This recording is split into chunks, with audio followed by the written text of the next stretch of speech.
Today, UK politics is on the menu. Sounds interesting. It is. We're diving into the public's perception of, well, Prime Minister Keir Starmer's policies. Trying to figure out what people really think. So the big question we're tackling today is, well, is Starmer really betraying the public's trust, as some are saying? Or is there more to the story? Let's see what our sources reveal. Well, that's the mission then, isn't it? To separate fact from, well, fiction. Absolutely. And one thing that jumped out at me when I was going through all this was how often this idea of broken promises popped up. I mean, it wasn't just in one place. It was everywhere. Yeah, that's a good point. It seems to be a recurring theme, this whole broken promises thing, but in different ways, Exactly. Like, okay, take Starmer's big campaign promise, right? To protect the working class from all these tax increases. I remember that. And then, bam, the October 2024 budget drops. With what, a £40 billion tax increase? $40 billion. The biggest hike since, get this, 1993. Wow, 1993. That's a significant comparison. Right.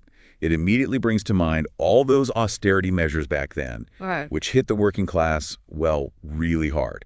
And that's the group Starmer promised to protect, remember? Yeah, you're right. That comparison really packs a punch. And this isn't just some abstract figure either. This budget actually raised employers' national insurance contributions. Yeah. 15% on salaries above $5,000, starting April 2025. So a direct hit on the payslip. Basically. And for anyone who's not quite sure what that means, these contributions fund things like Social Security benefits. So, it's a cost shared by both employers and employees. Makes sense. And while this ties in perfectly with the, the cost of living crisis that's been gripping the UK, it's not helping anyone, is it? Not at all. And then you add on top of that the whole plastic packaging tax, which some people are calling, well, a grocery tax. Oh, yes. The grocery tax. And the thing is, it's estimated to potentially increase household bills by up to like £56 a year.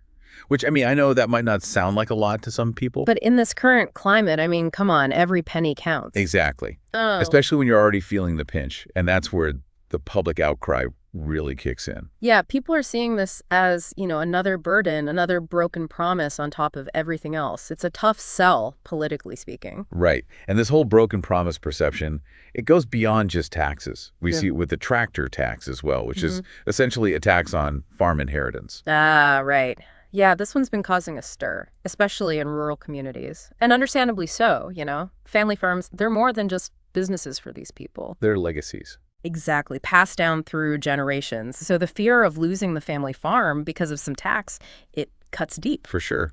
And it feeds into this idea that, well, Starmer's not listening to the people. He's disregarding their concerns and just pushing his own agenda. I can see that. It's a tough situation all around. Absolutely. But the thing is, it's not just about taxes either.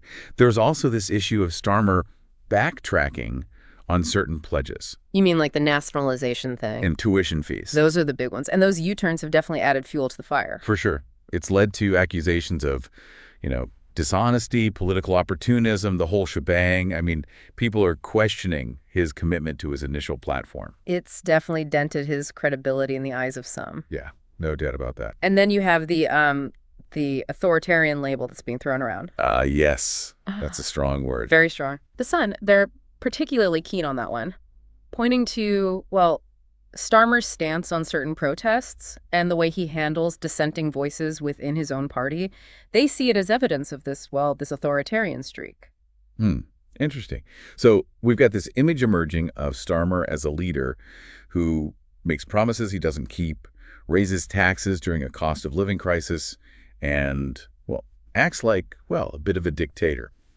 It's quite a picture, isn't it? Yeah, it's definitely a narrative that's gaining traction, particularly in certain media circles. But I think it's important to also consider other perspectives. Oh, absolutely. Yeah. Like the big issue, right? They offered a slightly different take on things. Right. They acknowledge the difficult economic situation Starmer inherited, All right. and suggest that these decisions, while unpopular, might actually be necessary to navigate the crisis. It's that classic dilemma, isn't it? Making tough choices that no one really likes, but might be, well, essential in the long run. Exactly. Governing is rarely about easy answers. So where does this leave us?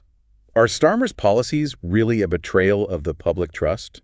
Or are they just tough decisions that had to be made? It's a complex question, and honestly, I don't think there's a simple answer. Ultimately, it comes down to weighing the evidence, considering all these different perspectives, and Well, forming your own opinion. That's a good way to put it. And that's what we encourage everyone listening to do. Dive into these sources yourselves, Explore the different perspectives, the different arguments, and then, well, decide for yourself. Is Starmer on the right track? Or has he lost his way? There's a lot to unpack here, and a lot to think about. Absolutely. And that's what we're here for, to get the conversation started. And hopefully help people understand the complexities of, well, the world we live in. Exactly.